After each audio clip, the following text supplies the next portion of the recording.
ಈ ಕಾಂಗ್ರೆಸ್ ಸರ್ಕಾರ ಎರಡು ನಾಲಿಗೆಯ ಸರ್ಕಾರ. ಭಾಷಣದಲ್ಲಿ ಬಸವಣ್ಣವರ ವಚನಗಳು, ಕಾರ್ಯರೂಪದಲ್ಲಿ ಬಸವಣ್ಣನ ಅನುಯಾಯಿಗಳಿಗೆ ಲಾಠಿ ಏಟು.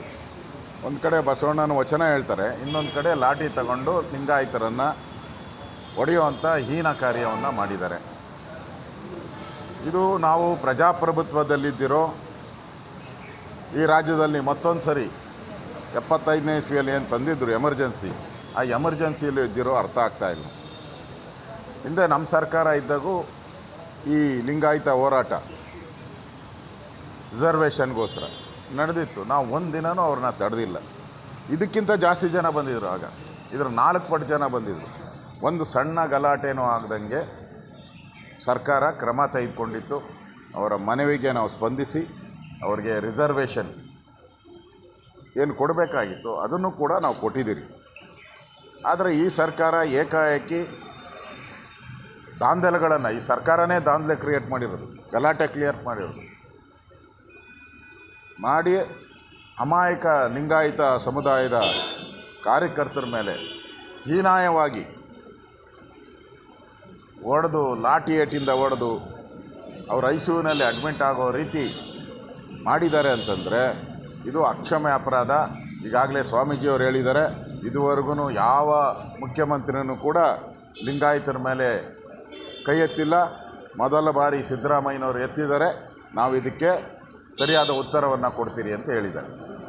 ಆದರೆ ಇವತ್ತು ನಾವೆಲ್ಲರೂ ಕೂಡ, ನಾವು ನಮ್ಮ ರಾಜ್ಯದ ಅಧ್ಯಕ್ಷರಾದಂಥ ವಿಜಯೇಂದ್ರ ಅವರು, ನಮ್ಮ ಪ್ರತಿಪಕ್ಷದ ನಾಯಕರಾದಂಥ ಮೇಲ್ಮನೆಯ ನಾರಾಯಣ ಸ್ವಾಮಿಯವರು, ನಮ್ಮ ಬೆಲ್ಲದ ಸಾಹೇಬರು, ನಮ್ಮ ಚವಾಣ್ ಪ್ರಭಾ ಚವಾಣ್, ನಮ್ಮ ಜಿಲ್ಲಾ ಅಧ್ಯಕ್ಷರು, ನಾವೆಲ್ಲರೂ ಕೂಡ ಯಾರು ಏಟು ತಿಂದಿದ್ದಾರೆ ಅವರ ನೋಡೋಕ್ಕೆ ಆಸ್ಪತ್ರೆಗೆ ಹೋಗ್ಬೇಕಾಯ್ತು.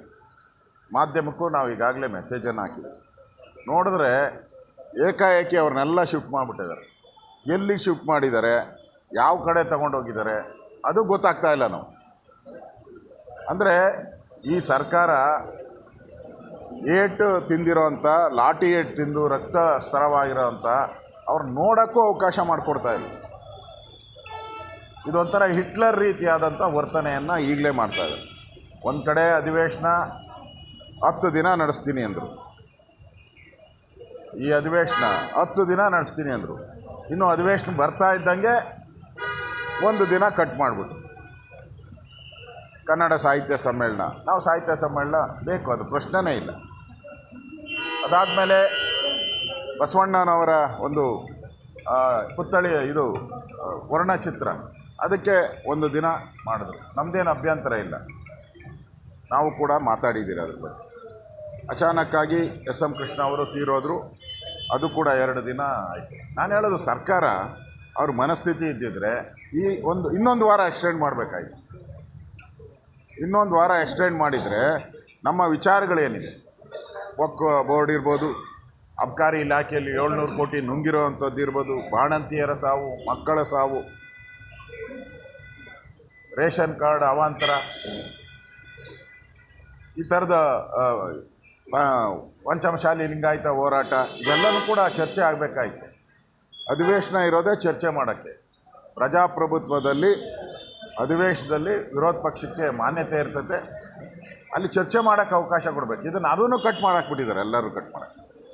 ಅಂದರೆ ಈ ಸರ್ಕಾರ ಅಧಿವೇಶನ ನಡೆಸೋಕ್ಕೂ ಮೀನವೇಷ. ಹೆಂಗೆ ಈ ಆಸ್ಪತ್ರೆಗಳಲ್ಲಿ ರೋಗಿಗಳನ್ನೆಲ್ಲ ಶಿಫ್ಟ್ ಮಾಡಿಬಿಟ್ರು, ಹಂಗೆ ಈಗ ಅಧಿವೇಶನೂ ಕೂಡ ಶಿಫ್ಟ್ ಮಾಡ್ತಾಯಿದ್ದಾರೆ. ಕೇಳಿದ್ರೆ ಒಂದೊಂದು ಸಬೂಬ್ ಮೇಲೆ ಸಬೂಬ್ ನಾನು ಹೇಳ್ತಾ ಇದ್ದೀನಿ.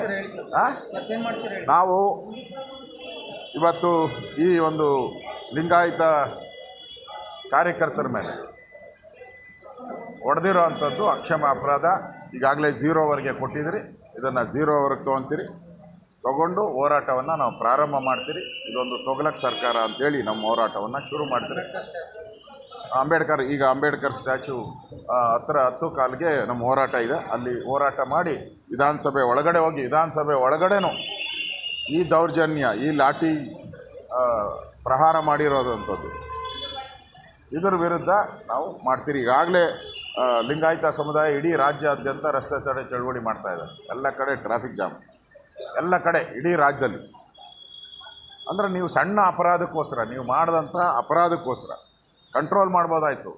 ಸಣ್ಣ ಘಟನೆ ಅದು, ನಿಮ್ಮ ಪೊಲೀಸ್ ಕಂಟ್ರೋಲ್ ಮಾಡ್ಬೋದಾಯಿತು. ಬಿಟ್ಟು ಲಾಠಿ ಚಾರ್ಜ್ ಮಾಡಿ ಇವತ್ತು ಇಡೀ ರಾಜ್ಯ ದಂಗೆ ಹೇಳೋ ರೀತಿ ಮಾಡಿದ್ರಲ್ಲ, ಇದು ನಿಮ್ಮ ಆಡಳಿತದ ವೈಫಲ್ಯ ಸ್ಪಷ್ಟವಾಗಿ ಕಾಣ್ತಾ ಇದೆ. ಈ ಸರ್ಕಾರದ ಕೊನೆಗಾಲದಲ್ಲಿದೆ. ಯಾವಾಗ ಈ ಹೋರಾಟ ಪ್ರಾರಂಭ ಆದಾಗ ಟ್ರ್ಯಾಕ್ಟರ್ ಬರೋಂಗಿಲ್ಲ, ಬಸ್ ಬರೋಂಗಿಲ್ಲ, ಕಾರ್ ಬರೋಂಗಿಲ್ಲ ಅಂಥೇಳಿ 15 ಕಿಲೋಮೀಟ್ರಿಂದನೇ ಬ್ಯಾರಿಕೇಡ್, ಅವಾಗೇ ಅರ್ಥ ಆಗಬೇಕು, ಆ ಸಮುದಾಯದವ್ರಿಗೆ ಅರ್ಥ ಆಗಬೇಕು ಇದು ಮೊದಲೇ ಪ್ಲ್ಯಾನು, ತಡೆಯುವಂಥ ಪ್ಲ್ಯಾನು. ಯಾಕೆ ಅವ್ರಿಗೆ ಈ ಮೀಸಲಾತಿ ಇದೆಯಲ್ಲ, ನಾವು ಕೊಟ್ಟಿದ್ದೀರಿ ಮೀಸಲಾತಿಯನ್ನು BJP ಸರ್ಕಾರದ. ಎಲ್ಲಿಂದ ಕೊಟ್ಟಿದ್ದೀರಿ? ಅಲ್ಪಸಂಖ್ಯಾತರಿಗೆ ಈ ದೇಶದ ಕಾನೂನು ಪ್ರಕಾರ ಧರ್ಮ ಆಧಾರಿತವಾದಂಥ ರಿಸರ್ವೇಷನ್ ಕೊಡೋಕ್ಕೆ ಬರಲ್ಲ, ಇದು ಸಂವಿಧಾನದಲ್ಲೇ ಇದೆ. ನಾವು ಅದನ್ನು ತೆಗೆದುಹಾಕಿ ಆ ರಿಸರ್ವೇಷನ್ ಏನಿತ್ತು ಅದನ್ನು ಪಂಚಮಶಾಲಿ ಮತ್ತು ಒಕ್ಕಲಿಗ ಸಮುದಾಯಕ್ಕೆ ಕೊಟ್ಟಿದ್ದೀರಿ ನಾವು. ಮರಾಠ ಸಮುದಾಯಕ್ಕೆ, ಒಕ್ಕಲಿಗ, ಮರಾಠ, ಪಂಚಮಶಾಲಿ ಈ ಥರ ಎಲ್ಲ ಸಮುದಾಯಕ್ಕೂ ಕೊಟ್ಟಿದ್ದೀರಿ ನಾವು, ಸಂವಿಧಾನದತ್ತವಾಗಿ ಕೊಟ್ಟಿದ್ದೀರಿ ನಾವು. ಸೊ ಇದು ಅವ್ರಿಗೆ, ಕಾಂಗ್ರೆಸ್ ಅವ್ರಿಗೆ ವೋಟ್ ಬ್ಯಾಂಕ್ ಅಲ್ಲ, ವೋಟ್ ಬ್ಯಾಂಕ್ ಪಾಲಿಟಿಕ್ಸ್ ಅವ್ರದ್ದು.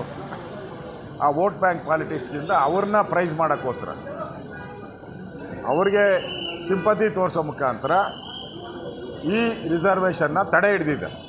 ನಮ್ಮ ಮೇಲೆ ಹೇಳ್ತಾರೆ ಸುಪ್ರೀಂ ಕೋರ್ಟ್, ನಾವು ಸುಪ್ರೀಂ ಕೋರ್ಟಲ್ಲಿ ಹೇಳಿರೋದು ಮುಂದಿನ ಆದೇಶದವರೆಗೆ ಅಷ್ಟೇ ಅಂತ ನಾವು ಹೇಳಿರೋದು ಅಷ್ಟೇ. ಅದರಲ್ಲಿ ಕರೆಕ್ಟ್ ಮುಂದಿನ ಡೇಟ್ವರೆಗೂ ಅಷ್ಟೇ, ಮುಂದಿನ ಡೇಟ್ ಪಕ್ಕ, ಅದರಲ್ಲಿ ಡೌಟ್ ಏನಿಲ್ಲ. ಹಿಂದೆ ವೀರೇಂದ್ರ ಪಾಟೀಲ್ಗೆ ಏನು ಮಾಡಿದ್ರು ಇದೆಲ್ಲ ಗೊತ್ತಿದೆ, ಜನಕ್ಕೆ ಗೊತ್ತಿದೆ, ಜನ ಮರೆಯಲ್ಲ. ಈ ಸರ್ಕಾರದ ಕೊನೆಗಾಲದಲ್ಲಿ ಇದೆ. ಅಧಿವೇಶನ ಗೌರವಯುತವಾಗಿ ಅಧಿವೇಶನ ಇನ್ನೊಂದು ವಾರಗಳ ಕಾಲ ಮುಂದೂಡಬೇಕಾಯಿತು, ನಡೆಸಬೇಕಾಯ್ತು, ಇನ್ನೊಂದು ವಾರ ಎಕ್ಸ್ಟ್ರಾ ನಡೆಸಬೇಕಾಯಿತು. ನಾನು ಹೇಳಿದೆ ಇಲ್ಲಿ ನಡೆಸೋಕ್ಕಾಗಿಲ್ಲ ಅಂದರೆ ಬೆಂಗಳೂರಲ್ಲಾದರೂ ನಡೆಸಿ ಅಂದರೆ ಅದಕ್ಕೂ ತಯಾರಿಲ್ಲ. ಅವರು ಓಡೋಕ್ಕೆ ತಯಾರಿದ್ದಾರೆ. ಕಳೆದ ಅಧಿವೇಶನದಲ್ಲೂ ಕೂಡ ನಮ್ಮ ಹೋರಾಟ ಪ್ರಾರಂಭ ಆದಾಗ ಒಂದಿನ ಮುಂಚೆ, 2 ದಿನ ಮುಂಚೆ ಓಡೋಗ್ಬಿಟ್ರು, ಭಾಗೋ ಅಂತ. ಈಗ ನೋಡಿದ್ರೆ ಅಧಿವೇಶನ ನಡೆಸೋಕ್ಕೆ ಹಿಂದೆ ಮುಂದೆ ನೋಡ್ತಾ ಇದ್ದಾರೆ. ಅವೆಲ್ಲ ಸುಳ್ಳು, ಅವೆಲ್ಲ ಸುಳ್ಳು. ಸ್ವಾಮೀಜಿಯವರೇ ಸ್ಪಷ್ಟ ಮಾಡಿದ್ದಾರೆ, ಸುಳ್ಳು. ನಾವು ಮನವಿ ಕೊಡೋಕ್ಕೆ ಬರೋವಾಗ ನಮ್ಮನ್ನು ತಡೆದು ಲಾಠಿ ಚಾರ್ಜ್ ಮಾಡಿದ್ದಾರೆ, ಸ್ವಾಮೀಜಿಯವರು ಹೇಳಿದ್ದಾರೆ ಅದು. ಧನ್ಯವಾದ. Ashwavega English News. Coming soon. Your channel, your voice, your trust.